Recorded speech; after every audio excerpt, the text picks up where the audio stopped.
Thank you for listening to the Business Sphere. Don't forget to share this episode and subscribe. My guest today is the entrepreneurial neuropsychologist, Dan Mendilow. Dan uses his background in psychology to help his clients rewire their brain and find success. Thanks for joining me today, Dan. Oh, thanks for having me, John. So I'm excited to learn a little bit more about your journey, how you became who you are today, but maybe share with the listeners, what do people know you by today? Well, these days, as I'm going through a rebrand, I'm known more as a personal magnetism alchemist. My job is to help you call in with the least amount of effort, with the least amount of stress, with the least amount of pushing or controlling the love or wealth that you're really looking for. And it requires an immense amount of healing and rewiring. I use tools from everything from psychology to cognitive science to neuroscience to more spiritual and energetic kinds of tools. That's why people can't really even call me a life coach anymore. I call myself a guide. I've called myself that for a number of years, just because I take people through a journey that will send them on a completely different trajectory in life. And that's actually what I'm known for. The big, juicy before and after kinds of transformations that change everything. Wow, that's very deep. So how did you get into this path? And maybe share with us some of your, struggles or stories behind it. You got it. This is a kind of a long story, so I'll give you the Cliff's Notes.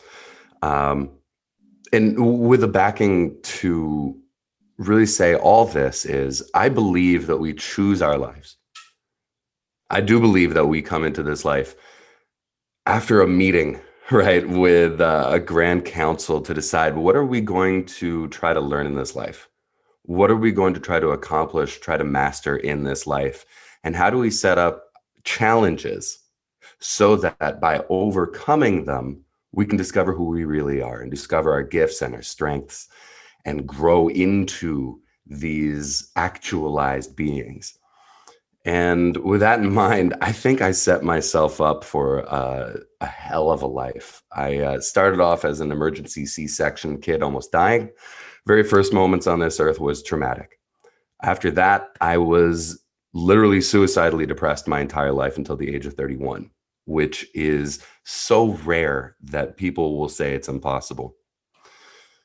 Bullied, messed with, picked on. I grew nearly a foot in a month. That was catastrophic for my entire skeleton.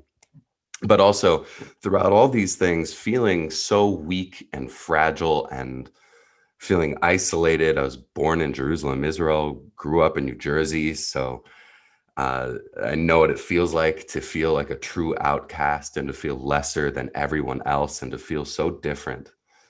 And on top of all of that, I'm an incredibly sensitive empath, but born into a society and into a family that was unaccustomed to it and didn't really know what that was or that was even a thing.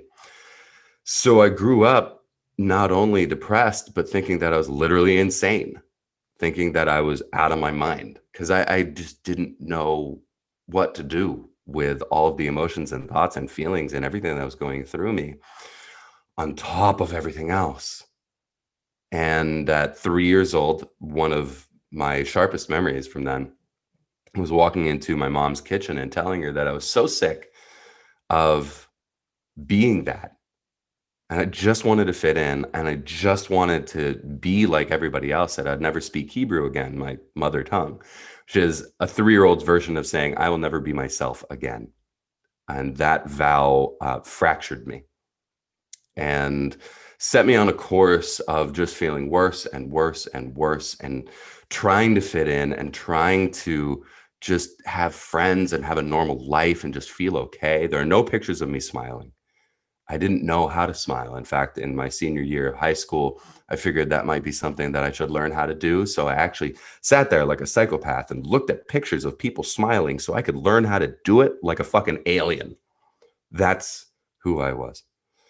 Got into drugs and alcohol in college, And of course, that's the best thing you could do, right? Take a desperately depressed person and just give them drugs. And that introduced me to my first bout with suicide. Planning it out and promising myself if I felt the same way in the morning, that I would do it.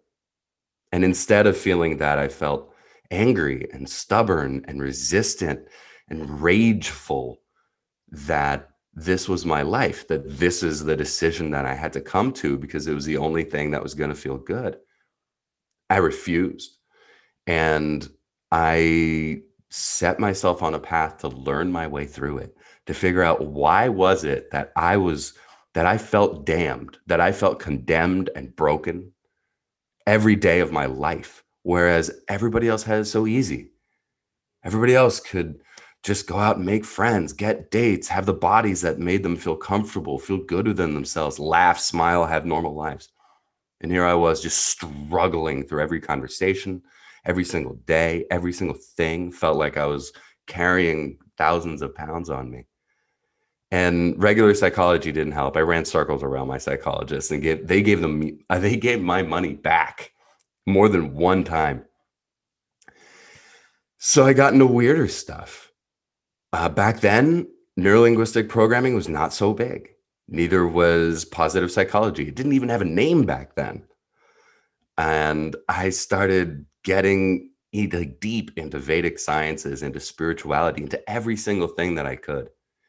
And I started making progress, realizing that I had a knack for this kind of thing, that I could understand. Like, it's weird. My memory is terrible for pretty much everything except for spirituality, psychology, transformation, human behavior. I remember it perfectly.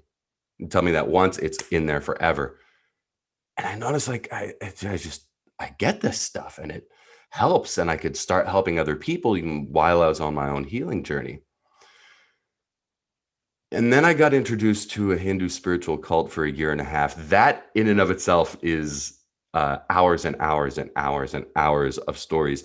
If you're listening to this now and you're really curious about it, the story is profoundly fucked up, but also beautiful. And I had my Kundalini awakening and then connected with who I thought I lost when I was 3 years old. And that connection snapped me out of my depression, brought me into a world where I felt whole for the first time in my life, where I could start feeling happiness and joy. And I built my business. And within 6 months, I had a six-figure business. Within a year and a half, I had a multi-six-figure business. Within 2 years, Yelp started naming me the #1 life coach in LA and has named me that every single year since. And I've realized that all these struggles, all these challenges, and there's so many more that I just didn't feel like were really important here to go through, but they all set me up to be this guide for people. I've worked with over 1,000 people around the world, celebrities. I've gotten to have the honor of working with people who I love. Like, I love their work. I look up to them as artists and as thinkers. And I've had the distinct joy of being able to be a part of their journey as well. I've literally saved people's lives with energy healing, pulling them out of unresponsive comas and helping rid senior citizens with multiple comorbidities of COVID. I've helped people pull themselves out of depression and change their lives and attract in soulmate partners to get married or build businesses. I guess the thing that really gets me going is realizing, I lived most of my life, I'm only 38 now. I lived most of my life in a place where I thought that not only could my dreams not come true, but nothing could come true, that no good things would happen to me. I really believed that. And now I have this life where miracles happen daily. I expect them. I'm so amazed. I'm so grateful, but I expect them to be there. I'm not surprised. And I get to help other people do the same. And it's the most beautiful thing I can think of. That's amazing. I mean, I have so many things I wanted to ask you throughout, but I wanted to Sure. let you finish. Um, but throughout that 31 years, and I know there's been struggles, and I know, being bullied, not knowing how to fit in. There's right now, technology is amazing if you know how to harness it to connect with people that are like you. But when you're in a small community, I grew up in the projects. I'm from Vietnam. Like my parents came from Vietnam. We didn't have much growing up, and it was challenging. It was tough, but my parents really put us in the right path, making sure that we stuck together as a family, as a unit, and we only connected with education as our sole way to get through it all, which, good or bad, that's what we did as children. And I didn't fit in like everyone else. I didn't have nice clothes. I shopped at, Salvation Army, food banks, all that stuff. But it didn't, my parents didn't allow it to affect us growing up. I think when you have judging going on, peer pressure, and you don't know what's going on growing up, especially in those early years when you're 10, 12, 15, 20, and you spend so much time influenced by your peers and you start rebelling away from your parents because they, everything they say, you think they don't know anything, right? Because all throughout your life, you think you know more and better than your parents. How did you get through that? Because I know peer pressure is probably the biggest, the most hurtful, most harmful thing that children have to go through. How do you prevent it from happening at an early stage and early, as a parent myself, these are things I'm always trying to understand, learn, and educate myself so that I'll be there and I'm the best parent for my son.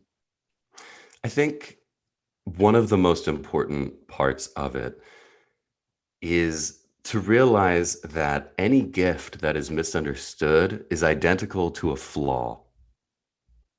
And that's the challenge, is when we have parents who are simply uneducated, and it's not their fault. We live in a society that we think like all kids are the same. They all develop the same. They all learn the same. Like we're just beginning to realize that people are different. And a lot of people will listen to this and say, no, we've been talking about this forever. Yeah. Just like we talk about the golden rule, but no one follows it, right? It doesn't matter what you know. It matters what you act on. It matters what you embody. And especially Western society, we have only recently begun to truly accept in the ways that we think and behave that people are different in spectacular ways, right? This is happening quite a bit in the world of sexuality and identification, where we've begun to kind of get into that. But there's so many people who believe that they're messed up. They're not. They're empathic.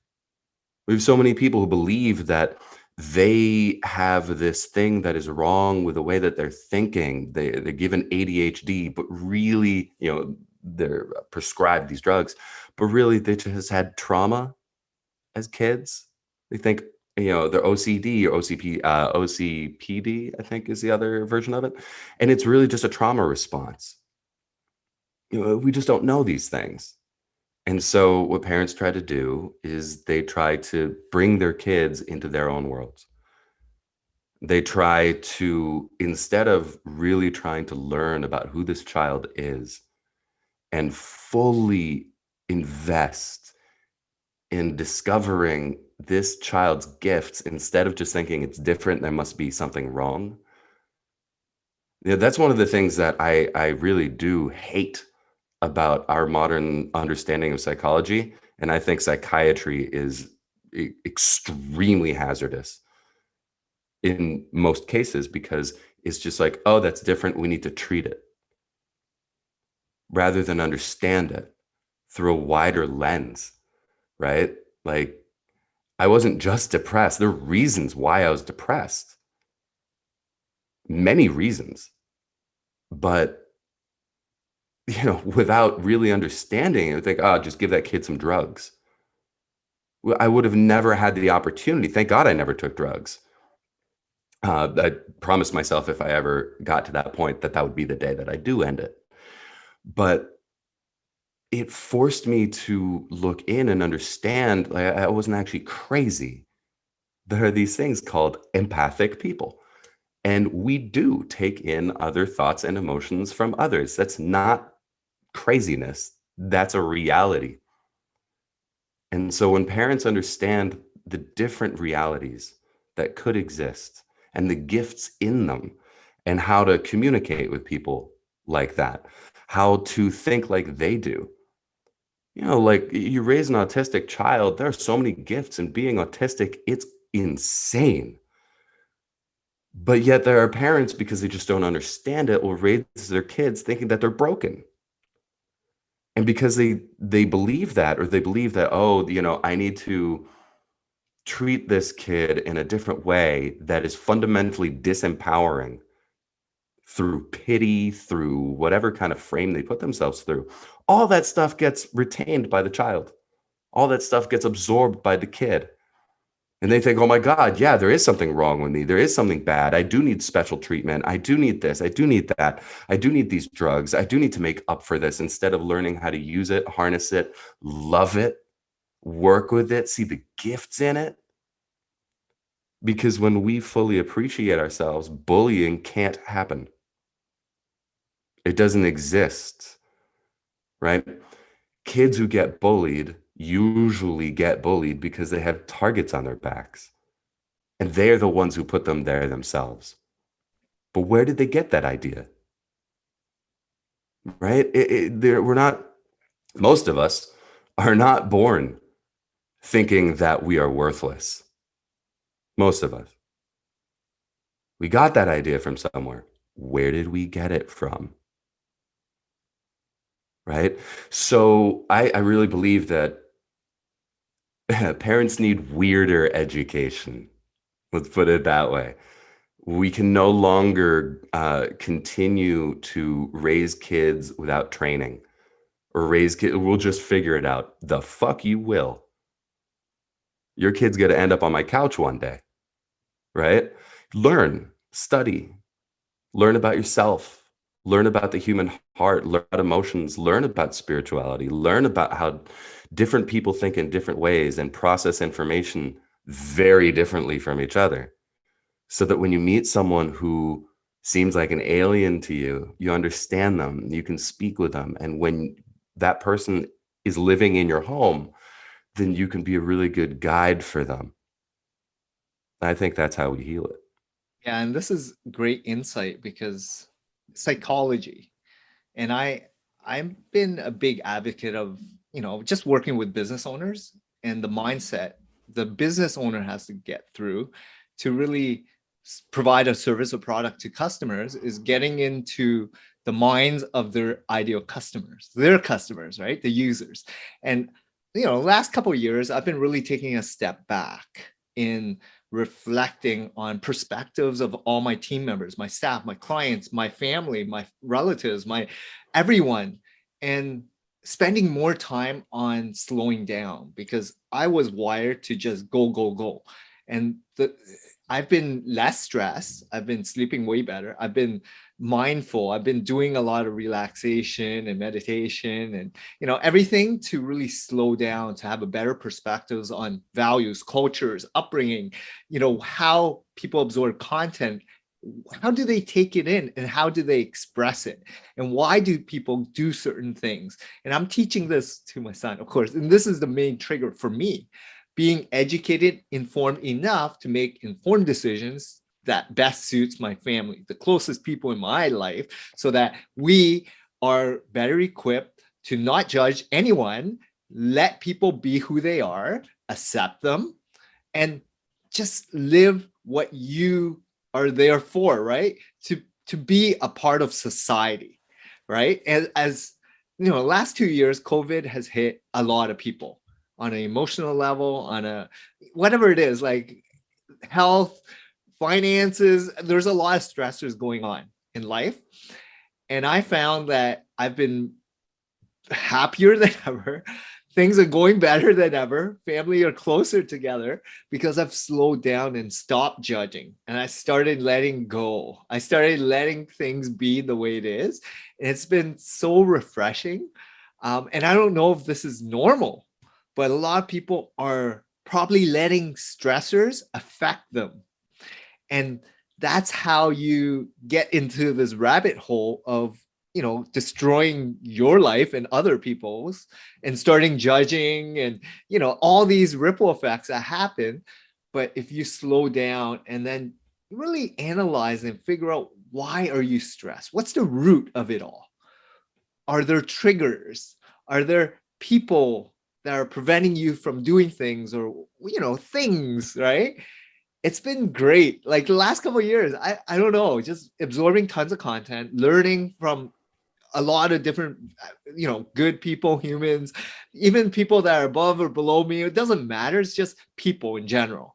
The more you communicate, the more you talk to others and you get to know them, and you match the activities, hobbies, lifestyles, whatever, cultures, and you learn. And I'm constantly curious, and I want to be vulnerable. I want to let people in on how I grow and learn, right? And people may resonate or not.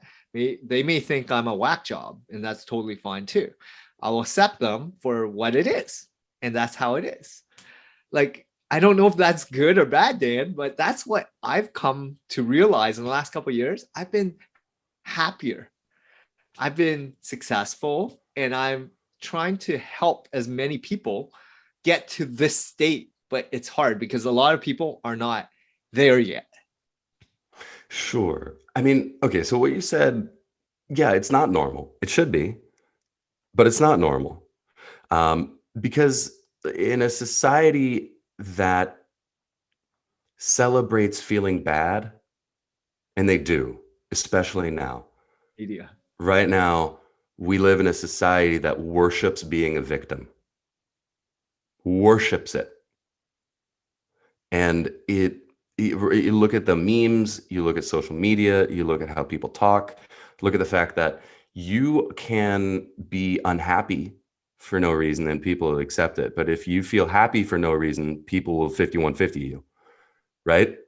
Like, no, no, no, no, no. What do you mean happy for no reason? You're just happy? Oh, you must be insane, right? In a society that is fundamentally unhappy, being happy is crazy and it's rebellious.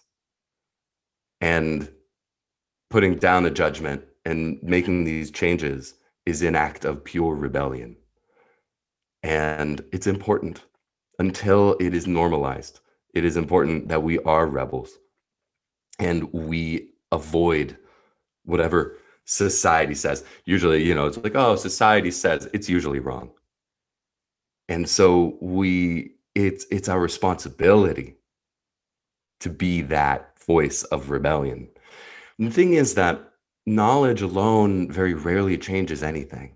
We need transformation. That's why a lot of people can read self-help books forever. And they can sit there and they think about it, overanalyze. Why am I stressed? Why do I feel this way? And they wrap themselves up in mental circles, because we must understand that we have a conscious and an unconscious mind. The conscious is all about that logic, right? That story. Why am I stressed? What's going on? What did they say? But the thing is that no one has ever told me, Dan, I'm so happy I sat there and overanalyzed that situation for 3 hours. I finally came to the bottom of it. Never heard it. Never done it. I was a huge over analyzer myself and read everything. I've read over 1,000 books, you know what I mean? On psychology and transformation and everything. And the thing that I found here is that there's another thing that we tend to tacitly agree with, which we say is knowledge is power, which it isn't. Nobody cares about what you know. You don't even care about what you know. And again, we can go back to it. Everybody knows the golden rule. How many people actually live by it? Right? So what we really need is transformation, the unconscious shifting. Your unconscious is designed to hide from you. If you could just read a self-help book, know all your wounds and heal them, we would just need one book. Everybody would be happy and the world would be great. The problem is, it doesn't work like that, right? So what we really need is unconscious healing. That's where your emotions are. That's where your wounds and triggers are. The rewiring in that area allows you to shift how you show up, change your behaviors, change your perceptions, change your beliefs, because your beliefs, as I'm sure your audience knows, right? You guys know that beliefs are self-fulfilling prophecies, whether they're empowering or not. It's just like Ford quote, whether you believe you can or you believe you can't, you're right. And that is the basis of the placebo and nocebo effects. It's psychologically and scientifically studied and held as fact. So we know that we need to have unconscious changing. And going back to as well, with kids, kids will take on a parent's unresolved emotional wounds, whether the parent teaches it, says it, or even knows about them themselves. One of the best things that we could do is not just educate ourselves, but also heal ourselves. And it's the same thing in a business.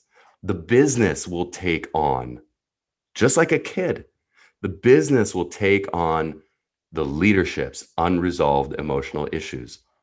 That's why one of the most important things, if you are a business owner, you're listening to this, I don't care if it's just you as a solopreneur, if you got people reporting to you, you've got to do some healing, a lot of healing. Well, all of us, I believe we should just heal forever because there's never really an end to it. And every time you do it, your life only gets even better. But when we do that and we have people looking at us for guidance, we change them by changing ourselves. And everything that we do in order to heal our own wounds, to rewire our patterns, to evolve and grow will be mirrored in a way in our businesses and our families and our friends. The best thing that we can do for the world around us, no matter what pursuit, whether you're, a home husband, housewife, whatever, is to do that healing. However it is, you get yourself a shaman, a life coach, a spiritual guide, a community with people who can help you with it. But the whole idea of doing it ourselves is old school. I'm not a car mechanic. I don't try to fix my car myself. I do study this. I do this. I've studied this for 20 years. And most of the time, when I want to go after my deepest, darkest patterns, or the ones that I don't even know about, I hire someone as well to get expert, really high level help to do it as quickly as possible, as deeply as possible, as best as possible, to heal things I can't see or touch. And it always reflects in the people, in my business, in the world around me. That's amazing, Dan. So I know people refer you as the alignment specialist, someone that actually aligns the person's goals with what they want out of it. And you focus on working with a lot of individuals. Mm-hmm. You've been living in LA. You've probably met a lot of famous actors and people that are probably celebrities. What have you noticed that are similar or different in individuals? Like humans have a lot of fear, a lot of regret, a lot of pain. But for them to let go, acknowledge that, and then be okay with trying to cure it or trying to reverse it, right, and make things better. How, like, do you mind sharing with the audience? There's no name that you can associate with, but it's more about the journeys. Like, what were some of these transformations that you would like to share? Because I'm just very interested to know, because a lot of people need help. They need to figure out their pain in order to let it go. The challenge is they don't even know what that is, how deep it is, what's going on, and what exactly is it that you have harvested through your training and your expertise that makes you so unique in the world that we're living in today. Sure. So there were a couple questions in that, so I'm gonna do my best to answer all of them. The first thing with like celebrities, know this: we're all people. No matter how successful you are, no matter how successful people are, they're still people. I'm sure the Dalai Lama has his own personal issues he's working through right now. We all have the same or a very similar kind of emotional makeup. People at the top of the business world also have fears and imposter syndrome and the fear of failure, the fear of rejection. They have their own personal issues. They might have social anxiety. They might have, you know, it's the same. It's just at a different level. But a different level of what? Right? I've met so many people who are multi millionaires, 10-figure earners who have everything they could ever want on paper, but feel socially bankrupt and isolated and alone and unhappy and unlovable. Something that anyone can feel at any time in life, no matter what they do or where they've come from. It's one of the things that I think we could all really get into. See, once you do this work for long enough, you realize that we're all the same. We just look different. We do different things. But at the core, we share so much. If we just knew that, I think the world would be very different. We knew that top level, top of mind, people go, yeah, I know. Yeah, again, right? But it needs, once we feel it in our hearts, when we really see like, oh my God, like, yeah, you're poor, you're rich, but we can still have the same fears and they can still impact us deeply. We all want to be seen and understood and loved. We all want to feel like we're worthy and valuable. We all want to feel like we deserve to have the life that we have and even better. And when I work with people in alignment, it's aligning their energies to their goals, really helping them step into this area where unconsciously, deep down, just like by breathing, they know, right? They know that they're worthy of these things. They love themselves. They appreciate themselves. They can forgive themselves. They can look back at their challenges and tragedies and realize that as much as it sucked, there are gifts in there. And they feel equipped in order to handle massive stress. Working with a celebrity was no different than working with anybody else, except for maybe I had an appreciation of their work because I knew it, right? I've gotten a chance to work with some of the people who've made some of my favorite shows and some of my favorite movies. And that was cool because I knew of their work. But when we got down, we're just people. It was just a conversation between two people. It didn't change anything, right? Their awards, their fame, it didn't change anything. I love the fact that you're just being real with it, because humans have to understand, we come from Earth, right? Like there's one place and we're all equal no matter where you live. If you're rich, you're poor, you're in different parts of the world, you live in a forest, a tribe versus a country that has different values and culture. I mean, we are still humans that have the same feelings, that have emotions, that have rooted beliefs, right? And energy. And if you can kind of understand like people's upbringing, there's going to be some challenges that people have to deal with, right? Everyone has problems and they just voice it differently, they handle it differently, they control it differently. But ultimately, they want to be accepted. They want to be heard. They want to be like everyone else. They want to be a part of something. And that's why I've learned from communities over the last couple of years. I've been really harvesting myself and ingraining myself in activities, hobbies, interests of what I believe are my interests, right? I'm big into business. I'm into sports. I just signed up for marathons. I bought books and I signed up and joined Spartan, Tough Mudders, whatever. And that's what I'm talking about. Things that resonate with me, I'm going to find other people that have the same interests and I'm going to go connect with them because we have something like in common. And that's why I've learned a lot of people are hesitant, fearful, scared of judgments, right? Like things that psychologically they just shouldn't, but they're afraid. How do people overcome that? Because not everyone's wired like myself, I feel. Um, like, how do people step outside to be more vulnerable, be, just open? Yeah, I mean, that's where the healing comes in. That's why people like me really exist. Perfect. to help people heal those emotional wounds. Because really blatantly, look, all the things that I used to hate myself most for are my favorite things about me now. That's why I said, any gift misunderstood is identical to a flaw. The things that you hate yourself for, your deepest, darkest insecurities, when you heal the wounds around them, those things will become your superpowers.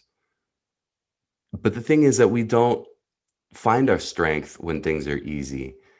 We don't discover who we are as a gift. We have to work for it, because like when we pray for wealth, usually money isn't just going to show up in our pockets. Life is going to give us an experience that will teach us how to generate that wealth. If we ask for strength, we're not just going to get muscles. We're going to be put in a situation where we are forced to become even stronger.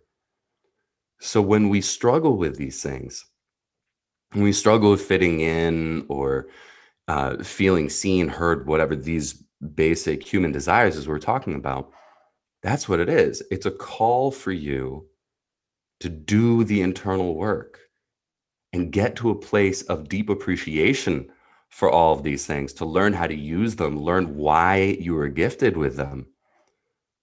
Like being an empath, not only is it amazing professionally because I can read my clients' minds and I know what they feel before they feel it, um, but it's such a gift. I love being able to interact with the world this way. The fact that I was Israeli born in, or raised in New Jersey, and I'm an immigrant, I used to hate that. I love that about myself now. It makes me different and attaches me to such deep, rich history.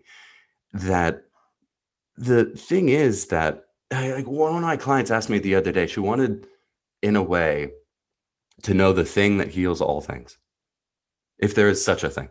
What is the thing that once we take care of this thing will heal everything? And people will say self-love, but I think self-love is one of those concepts that's a little hard for people to reach or even understand. It's a little bit too far away for people to grasp. I think it's self-appreciation and acceptance. Acceptance is realizing that even though there are things that you might not like about yourself or that you want to improve, that it doesn't diminish your worthiness in this world, and it doesn't diminish your value. It doesn't take away from who you are.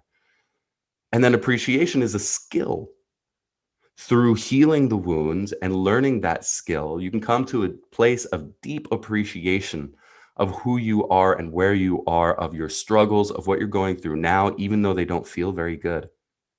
Because there, whether you're trying to use spiritual manifestation, psychological adaptation, where you're trying to go from a side of psychology and science, or spirituality and magic, the feeling of deep appreciation that you can cultivate for yourself and acceptance will call in the things that you want. You develop an energy that is irresistibly magnetic to people who are on the same wavelength, to people who feel the same, might have had the same background, might be looking for what you have to offer, might love your energy. So we become magnetic to clients. That's why, my business owner clients very often double, triple, or quadruple their incomes in a matter of weeks. We become magnetic to lovers. I've helped people literally manifest the perfect woman that they wrote down on paper, and they're getting, oh, no, they got married this last July. Um, I have, helped people become magnetic to opportunity, to simply opportunity to up level and grow, because we pull them in. And when we appreciate ourselves for everything that we are, we step out of that worry and out of that fear and over analysis and out of this introspective, solipsistic kind of way of life. And we exist in the world. So we can be observant. We can notice the shortcuts that might have been there, the signs, the signals, the supporters, the people who enjoy us. We can notice how many people are there for us when we can send our attention outward, because we deeply appreciate who we are inward. I notice the more work that I do in this area, the more I love everything, the more I can appreciate a simple cup of coffee, or the sunshine, or the rain. Even when I have extremely bad nights of sleep, I have massive sleep challenges. I can still appreciate things, and I can still be present, and I can still be here and who I am through this work. That's why I think everybody deserves to do the healing. Everybody is worthy of making their lives even better and better and better and better. And that's the thing, you don't need to have like problems in order to be on your healing journey. All you need to do is want even more, want even better for yourself.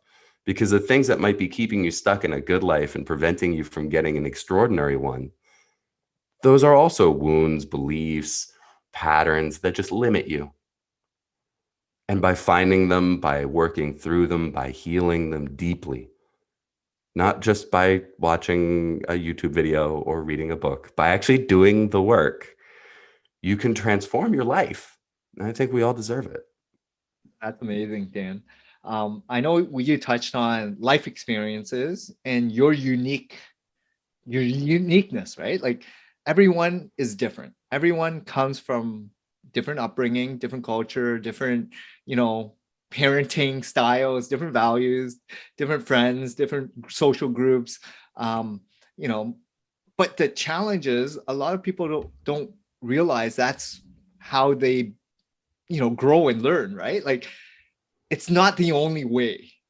And when you start realizing and slowly slowing down, I found like the last couple of years, just slowing down and having better perspective on where people are in different stages of their lives, different places, how they came to be who they are, which is completely unique from everyone else in the world, and accept that where they transform, they progress, they learn from, you know, where the gaps are, where they want to put more effort in their pillars, right? Because some people are very heavy focused on business growth, revenue, profit, you know, whatever it is, sales, but they're missing this huge relationship piece or family dynamics or, you know, desires, which is like they want that social acceptance, but they believe that the money pillar, the wealth, the fame, the influence is what really drives them to continue pushing that, believing, because in society and the culture that we live in,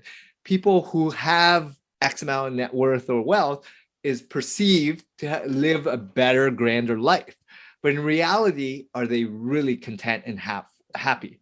And, you know, do they have solid relationships, pieces that fundamentally, I find most important thing is the people that you connect with in your inner circle that you can call at 3, 4, 5 a.m. and they will pick it up and drive to you no matter where you are. And that group, whoever they are, you know, your godsend. They are the people you want to stick with for the rest of your life, right? That's the most important piece because everything else is superficial. People are chasing here and there and trying to figure it out, but it takes a lot of work to get to that place. A lot of people, and I'm in my 40s, so you know, it took me time to get to where I am, to be in a happy place. And that usually, you know, a lot of people go through a lot of challenges. They have to live, right? They got to make their own struggles, mistakes, and they got to learn life experiences, right? And they have to be ready to accept transformation too, because you cannot force it on people. They have to acknowledge there are challenges and there's problems and root issues that needs to be uncovered. They need to get to it and they got to get dirty to figure it out, to change. So have you found, like, you know, a lot of people reaching out to you, it's not everyone is ready. Yeah. And I sometimes I kind of feel like a genie. You know what I mean? Like I can make anything happen in your life. I can help you heal from anything, but you've got to want it first. You know, without it, it's just the mind will protect itself from the healing. So it'll just block it entirely. The one thing that I do want to bring up, though, as you were talking about how relationships are the core of everything, they can be. The problem sometimes people get into is they feel like that will heal them, that will solve things. So they get into the pursuit of a relationship or relationships similarly to the way that some people would get into the pursuit of money. Like there's a pretty easy rule. The more your rewards come from outside of you, the more you get addicted to them.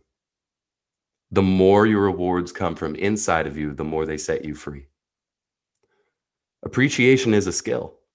It really is a skill. It's not just something that happens. And so when you can get to a place where you can really enjoy and appreciate and be a good student of life, be a good student of yourself, and really appreciate every step, not for what you're accomplishing externally, not for the money that you made or the date that you went on, but how you felt, appreciating how you showed up or how you learned from that challenge or mistake or the date that went wrong or how you lost money or whatever.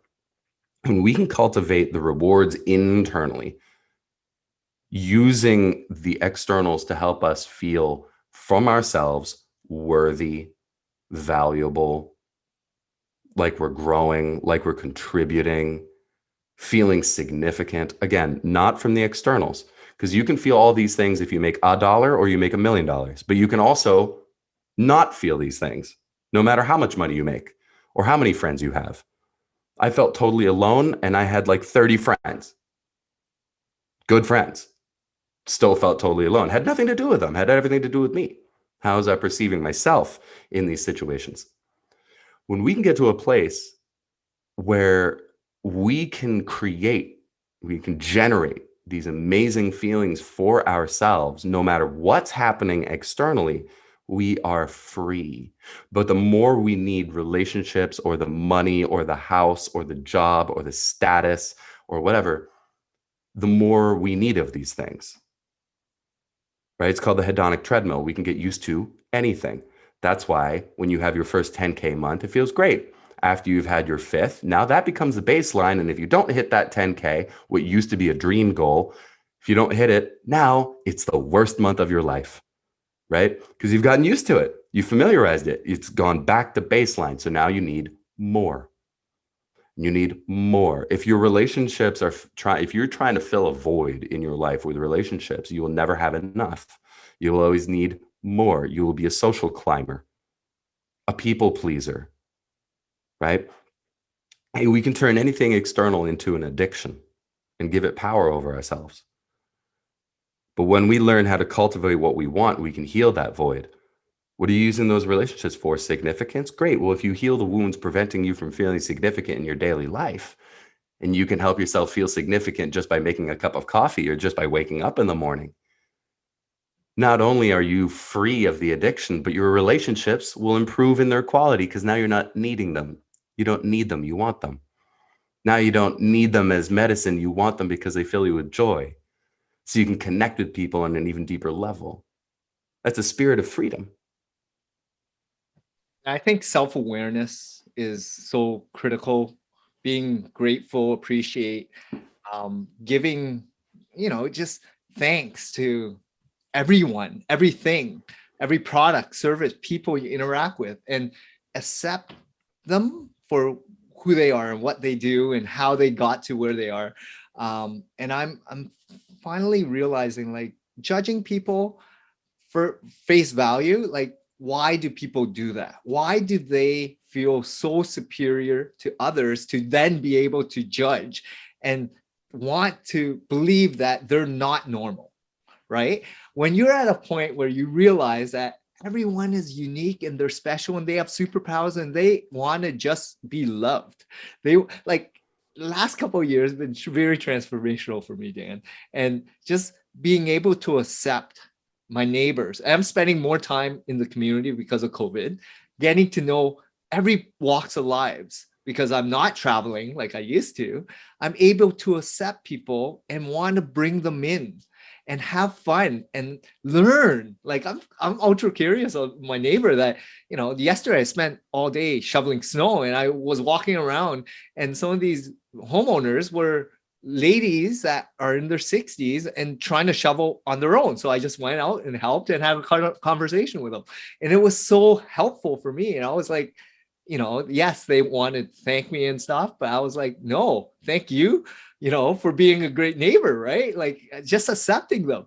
So I came to this realization that it's like, slow down, have time to really reflect. And the more I'm doing that, I'm really appreciating people as humans, and the perception that I once had, like I don't judge. I try to just believe who they are, because it's what they don't know. Like they just were brought up differently. The culture, the upbringing was completely different. The way they were taught were different. That's, it's hard, but it took time.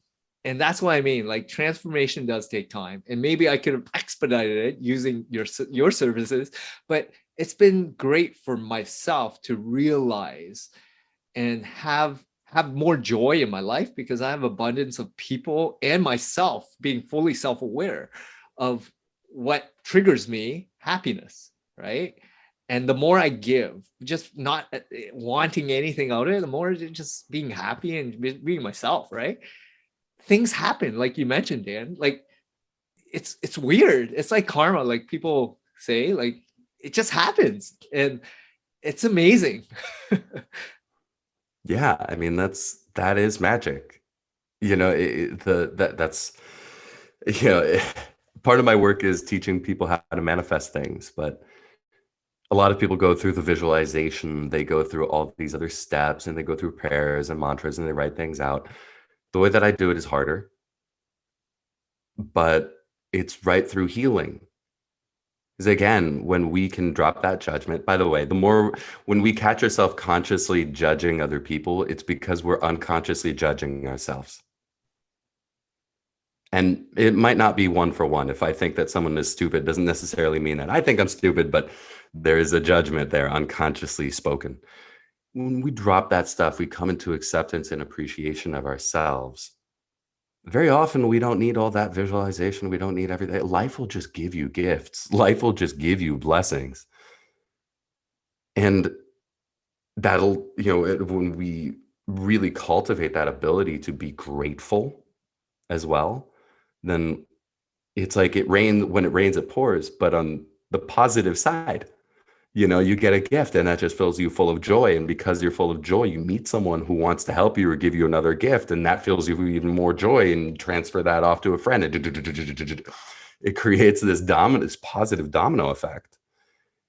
And I think that's how I have right now a business that I don't need to market for at all. Multi six-figure business. I don't need to do any marketing. I don't know another coach who can say that. I don't need to worry. I get to spend my time just cultivating those amazing feelings for myself and the people around me. And life keeps on bringing me amazing things. And it happens for all of my clients as well. It's effortless manifestation. It's almost like this is how we're supposed to live.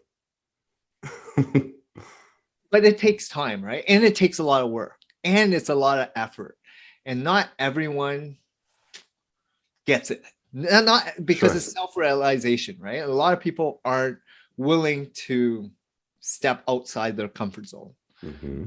A lot of people are unwilling for change. They're so used to what they perceive as what they were taught, right? Like normal or good to have these beliefs, these values, or whatever. So, people absorb information differently, and they take time. You may be very quick in terms of like knowledge, insights, and really getting down gritty into making change happen. But some people just need to self-realize, and that is also okay, right? Because just like this pandemic, right? You can tell a lot of people are emotionally depressed, and there's a lot of behavioral challenges that are now awakened because they're uncertain of what really is going on. Media says one thing, friends say one thing, you read and start absorbing different content. It's weird because people absorb content differently. There's so much information out there now at access at your fingertips, and you don't even know who to believe anymore. So how do you go through life not knowing certainty, because a lot of people don't even know what they don't know, and how do they absorb information? Like, books are great, authors been doing it for 30-40 years, but it's one person's perspective with their audience. So I'm, like you said, read thousands of books. I do it for different topics that are of my interest, and then I pick pieces that resonate with my life and utilize it and actually take action in it. So doing things, reading it, like you mentioned, is completely different than actually making things happen.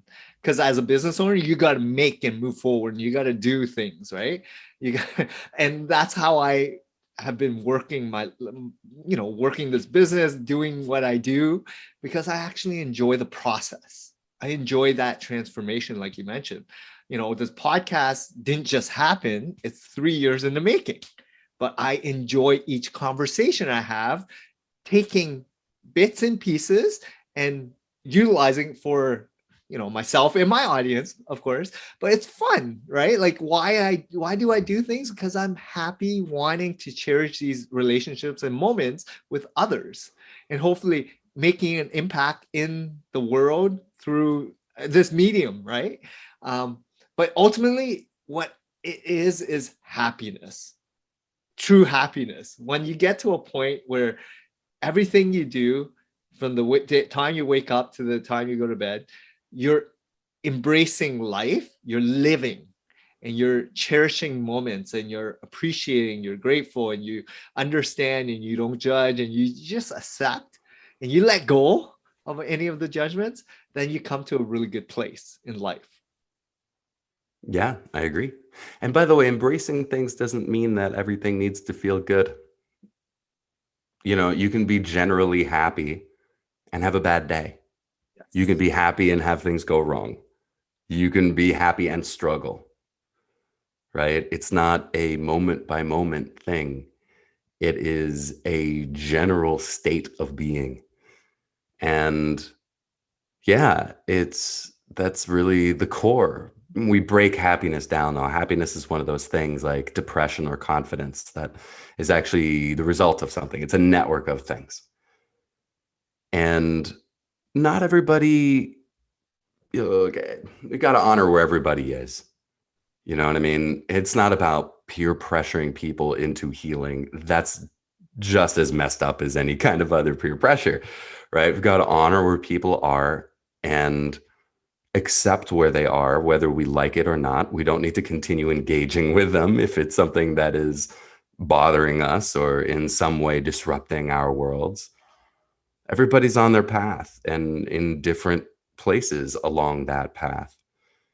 And for me, I think that all a person needs is just want something even better, no matter how good, no matter how hard things are.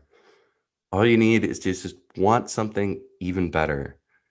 And when you want that enough to face your demons, to do the healing work, to go out on a limb and call someone for support, get a coach, get a guide, join a group, whatever.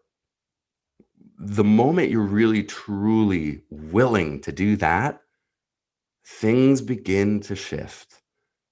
It's a hurdle for a lot of people.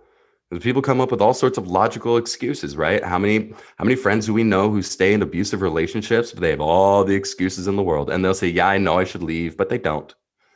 I know I should quit this job, but I'm making good money and I like the people here. These are excuses that I gave to stay in a job that I fucking hated for 8 years.